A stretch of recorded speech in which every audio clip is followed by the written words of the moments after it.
Nabi itu pernah punya anak dalam. Anak dalam itu setelah mau boyong cara santri itu ditanya, kamu minta apa sama saya? Ya Rasulullah kasih waktu 1-2 hari mau saya pikir. Karena yang menanyakan orang yang sayyidul awalin wal akhirin setelah sekian 2 hari, minta apa kamu? Jalur Anda gak tanggung-tanggung. As'aluka murafaqataka fil jannah. Saya minta jadi temanmu di surga. Oh Nabi kaget tuh. Kok kalian diwarai wong? Mboten nanti sing marahi. Nabi, kok Nabi diwarai wong ndak ada ya. Terus, kenapa kamu minta itu?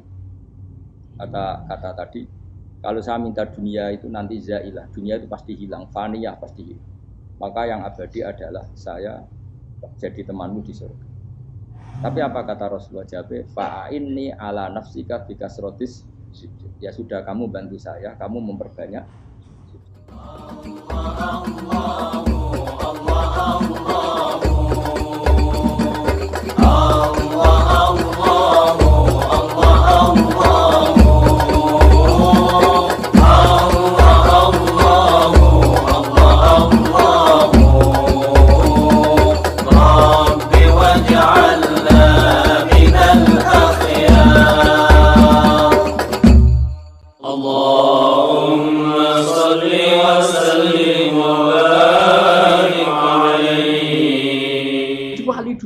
Cara muamalah sama Allah itu luar biasa. Ya ora usah mbok tiru terus kemen dadi wali wis ra iso kadung salah. Biasa wae. Aku lah nganti saiki ya biasa wae. Aku mau masjid dengan tani mekumat ya biasa wae. Tapi aku kan iso dadi wali lewat jalur liya lah aku ya. Jalurku kan akeh. Mulang ya mari wali, sabar ning coba ya mari wali. Jane ana jalur fikir ya mari wali. Tapi kan loro, fikir loro. Jadi Imam Adil ya wali, dia bojo judes itu wali, masyhur. Ana wali ku barokah di bojo judes. Iki ya jalur dadi wali. Wah lebih ngeri lagi. Ngeri tenan nganti ning akhirat dijak wedi. Dari anak jote wae para suami takut istri silakan baris sing wis baris bareng sing wedok. Pak Rene lho tetep moro-moro. Wah, di bojo kegawangan ini akhirat bahaya, you know. Yes. Bahaya, di bojo nganti kegawan apa? Masyhur gitu, jadi cerita-cerita wali wis. Ya saya ulang lagi ya. Latih, meskipun dari kecil latih. Makanya kamu tahu kenapa Quran itu kalau ngendikan sujud kayak gitu spesial. Balillah fa'bud wa kum minas syakirin. Jadi meskipun kita di dunia umumnya orang saya makan, saya minum. Saya juga punya istri, punya keluarga, punya apa. Tapi saya belum pernah melihat anak saya itu sebagai anak saya. Saya kalau melihat anak saya ini teman sujud saya, nanti yang meneruskan sujud saya. Saya tenan kulon bolak-balik ditanya istri saya dan agak-agak marah. Terus Pak, kenapa kamu hormat sama anak sampai gitu? Kalau nanti manja gimana? Kalau terlalu manja, saya bilang itu udah anak saya. Itu nanti yang meneruskan sujud saya, meneruskan rukuk saya nanti pasti mati. Dan saya butuh di bumi selalu ada yang sujud sama Allah. Dan itu yang paling dalam otoritas saya itu anak saya. Orang lain itu enggak dalam otoritas saya. Jika kita melihat anak itu ini penerus sujud saya, penerus sujud saya. Kita enggak sudah duniawi sekali. Rumah tanah, anak tua ben di rumah. Kapitalistik. PKI lah pikirannya yang ngono Cina ya ngono. Wong fasek-fasek ning dalan ngono. Kowe nggawa jalalan ngalor itu percaya ngono. Jadi dulu itu kalau para nabi donga fahab li milladunka waliya yarithuni wa yarithu min ali ya seorang turunan yang meneruskan tradisi sujud tradisi.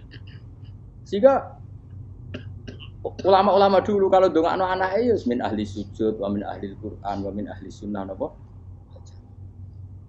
Enggak apa-apa kowe seneng donya gak apa-apa. Ora usah tak warai wis seneng dhisik. Paham dadi iki ora usah cara Gus Bak ra apa-apa. Ora usah tak arani ra apa-apa wis mbok lakoni. Makanya pulau suwon sangat sujud itu luar biasa. Nanti kamu di akhirat kenangan terbaik Anda di dunia adalah pernah apa? Sujud. Bayangkan kalau itu jadi orientasi Anda. Anda berpolitik, melok partai Gerindra, Golkar, PDI supaya jadi penyuara sujud tidak dilarang di Indonesia karena umat Islam mayoritas. Saking mayoritasnya sampai pejabat rasolat rawani. Beberapa pejabat rasolat bakal dipilih. Itu berarti kamu berpolitik niat bikin satu pressure supaya standar orang benar adalah sing nopo Sujud itu ya benar. Kok yang kaya kerja biar bisa beli tanah untuk masjid. Yang orang miskin ikut menopang supaya masjid itu berdiri. Semuanya orientasinya menuju apa? Sujud. Jadi tidak sujud itu harus jadi wong khusuk sing goblok sujud terus. Tahu-tahu negara dikuasai komunis misalnya. Terus akhirnya sujud gila. Termasuk menciptakan satu suasana Islami di negara ini juga berarti menciptakan keberlangsungan sujud. Karena dengan suasana Islami berarti sujud tidak dilarang bahkan dianjurkan dan sebagainya. Ini penting saya katakan karena kalau tidak diingatkan ruwet. Nabi itu pernah punya anak dalam. Anak dalam itu setelah mau boyong cara santri itu ditanya, kamu minta apa sama saya? Ya Rasulullah kasih waktu 1-2 hari mau saya pikir. Karena yang menanyakan orang yang sayyidul awwalin wal akhirin setelah sekian 2 hari, minta apa kamu? Jalur Anda gak tanggung-tanggung. As'aluka murafaqataka fil jannah. Saya minta jadi temanmu di surga. Oh Nabi kaget tuh. Kok kalian diwarai wong? Mboten nanti sing marahi. Kok nang kowe diwarai wong ndak ada ya. Terus, kenapa kamu minta itu? Kata tadi, kalau saya minta dunia itu nanti zailah. Dunia itu pasti hilang, faniyah pasti hilang. Maka yang abadi adalah saya jadi temanmu di surga. Tapi apa kata Rasulullah Jabe? Fa'inni ala nafsika bikasrotis sujud. Ya sudah kamu bantu saya, kamu memperbanyak sujud. Kayak apa? Nabi pun mintanya fa'inni ala nafsika bikasrotis. Saya bantu untuk menolong diri kamu memperbanyak apa? Makanya di pertama surat turun itu ada wasjud. Kamu bersujud dan kemudian mendekatlah kepada. Tapi sekarang enggak.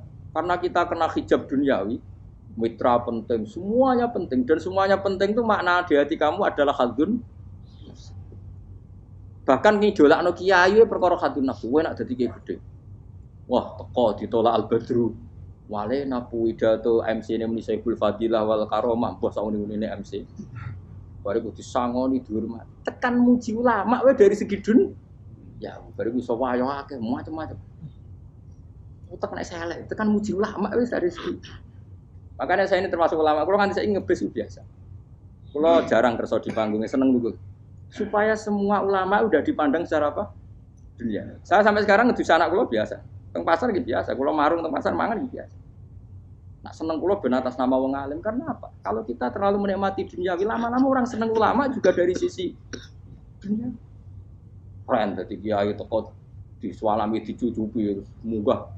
Ya enggak apa-apa itu enggak dosa sebenarnya, tapi takut saya elek-elek iku ngidolakno perkara duniawi, show-nya itu lho. Jadi wong ini tak pikir teko ngaji bar wis warmu paham karmu ora karep. Mulan ngarep ora ngaji karmu. Mesti rugi kowe ya, aku tenang ae aku. Ben orang itu latihan ikhlas, napa? Latihan. Lho kadang gitu protes mbek tiyang dia. Gus, jenengan sekali-kali nak tidak tak derekno kok umum. Aku itu tidak mengharamkan itu, menawa kula dereng tuwa. Daerah Fauzi malah turu, topa meneh. Dalane ra roh daerah kiai malah ngel-ngel wong. Ngurusin tahu tak kon daerah nang kota, tak kon sepeda motor kan terno ning gone Malibu. Dalane ora roh malah neraka. Lha kene dalan akhirat ora roh donya ora roh sing ora iku apa. Lah tak koyo wong ijo urip. Dalan donya ora roh, dalan akhirat ora mbok roh iku apa. Repot. Jadi kenapa saya tidak mau, bukannya menolak, saya senang kalau kiai-kiai terhormat, senang sekali. Saya senang kalau ada ulama dihormati, karena supaya jadi tradisi ulama itu terhormat. Tapi jangan semua ulama mau dihormati, nanti lama-lama jadi siklus. Tekan mencintai kiai saja karena fasilitas. Saya senang jadi imam masjid akbar, masjid Istiqlal, imam besar. Senang mergo kenal presiden, datang dikawal. Senang jadi sudes, wah keren, sholat ngarepe Ka'bah, teko dikawal askar. Ya kalau senang karena itu kan berarti menjadi dunia. Itu sirinya kenapa Rasulullah ketika ba'da Fathi Mekah sudah menguasai Mekah, sudah naklukkan Mekah Madinah. Nabi itu satu hari terbiasa mau sarapan saja kadang nggak ada yang dimakan. Tanya ya Aisyah apa saya bisa sarapan? Enggak ya Rasulullah. Ya sudah saya tak puasa. Supaya tetap terkontrol bahwa umatnya mencintai beliau bukan karena kebesaran. Itu Rasul. Itu setelah periode Mekah loh, jangan kira itu periode Medina. Apa? Itu periode apa? Medina loh. Periode yang setelah Nabi punya segala. Tapi Nabi tetap seperti itu. Kenangannya Aisyah sebagai istrinya apa coba? Dia cantik, cantik sekali. Aku tahu jajal turu ngarepin Nabi terlentang. Ya Nabi tetap sholat. Nah beliau sujud sikilku tak ingkretno. Nah beliau ngadeg tak lonjoro meneh. Jadi Aisyah wa ana muqtaridotun bene adi turu terlentang. Jadi cara ya sudah terlentang. Nabi nak sholat suwi dia tetap sholat. Oke di bojo ayu ora ngerasa sholat.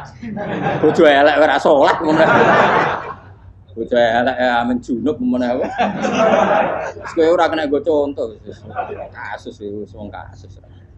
Kowe di bojo ayu prawan turu karepku sida sholat ora bos misale lho. Pomene wong jegoten wae tambah over. Mustofa lho kula ora ngenyek jegoten liyane ora usah siku. Mergo nak ngenyek wong akeh dosa, nak ngenyek wong sitok ora. Misale dosa tak hitung mau ke sore. Aku ngenyek dosa sitok, mulang ganjarane 10. Cek susuk piro? Sarplus orang dagang cek. Cek badi. Iku enak adekne ra ikhlas. Ra ikhlas aku yo ra ikhlas ilmuku, malah lara. Malah neraka ping 13.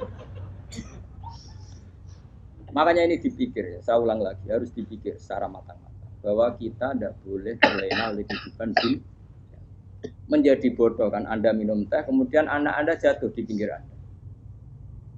Paham? Nah, sekarang menyangkut mukjizat. Ini masih tentang ayat ini. Nanti sampean tahu logikanya.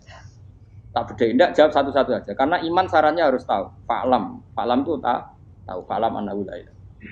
Ketika sekarang telur, saya memberitahu misalnya, Gen, telur ini udah dipitik, cara kowe mungkin tor. Ayo jawab satu-satu. Mungkin kan?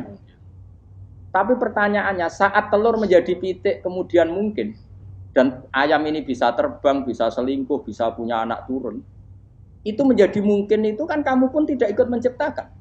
Ikut gak kamu menciptakan telur menjadi ayam? Tidak kan? Kan di luar kudroh kamu, di luar kemampuan kamu. Tapi kamu bilang itu mungkin.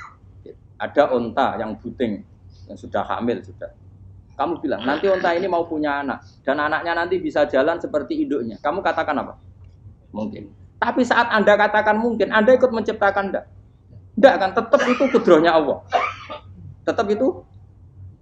Maka para nabi itu tidak tahu bedanya antara onta yang keluar dari indukannya dan keluar dari batu. Itu syaratnya jadi nabi, syaratnya jadi wali. Nah, saya kira ono nabi. Makanya Nabi Soleh ditakoki, bukti nak kudrohe pangeran ubi. Lah kamu minta apa kata Nabi Soleh? Silahkan ada onta keluar dari batu itu. Nabi Soleh bisa. Ya tenan terus onta keluar dari batu. Terus kaumnya gawo. Wah kok hebat tenan onta metu kok batu. Jare Nabi Soleh, ya padha karo onta lahir kok indukane. Bedane apa? Ya beda. Lah bedane apa? Metu kok watu kok ora melok gawe. Metu kok indukane ya kowe ora melok gawe. Bedane apa? Tapi utakmu kena hijab, kamu niku ana bedane. Cara nabi-nabi ora roh bedane. Lah kula termasuk warasatul anbiya ya ora roh bedane, Cur. Waras utek kula niku waras. Lho lha yo misale kowe cara iman seperti itu yakin dadi wali. Wes sama amatir-amatir lah wali swasta lah. Pokoke wis dadi wali. Jadi manusia itu lucu, sesuatu yang dia pun tidak bisa. Iku sok bedakno. Kalau telur menjadi ayam mungkin.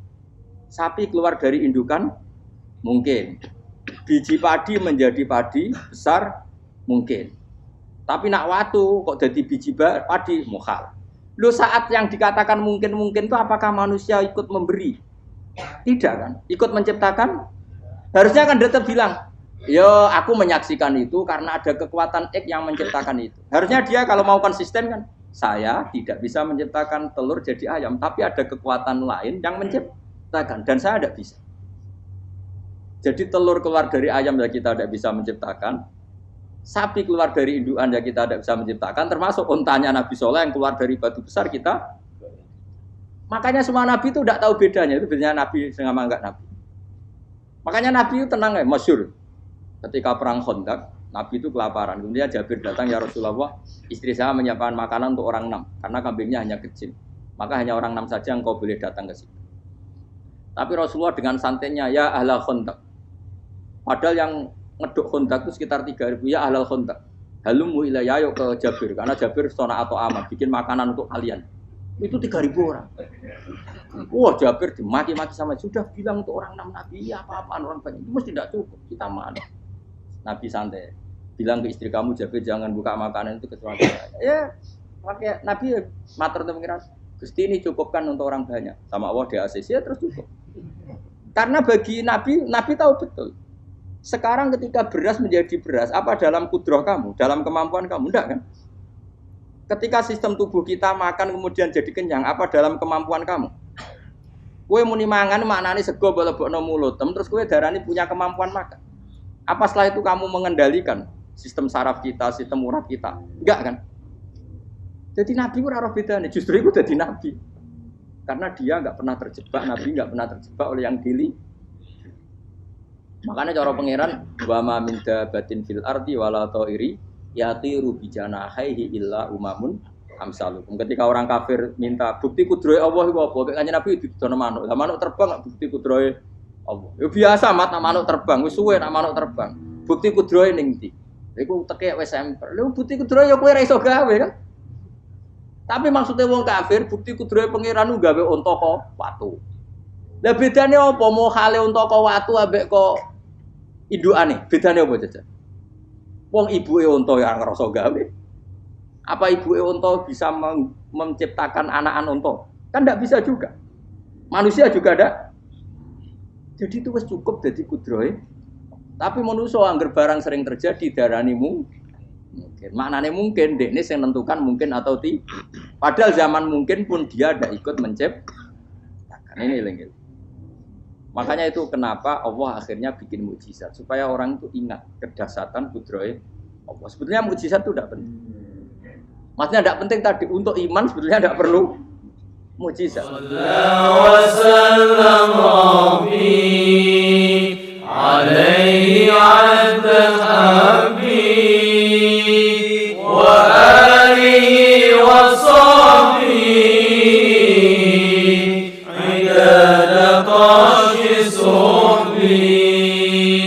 والحمد لله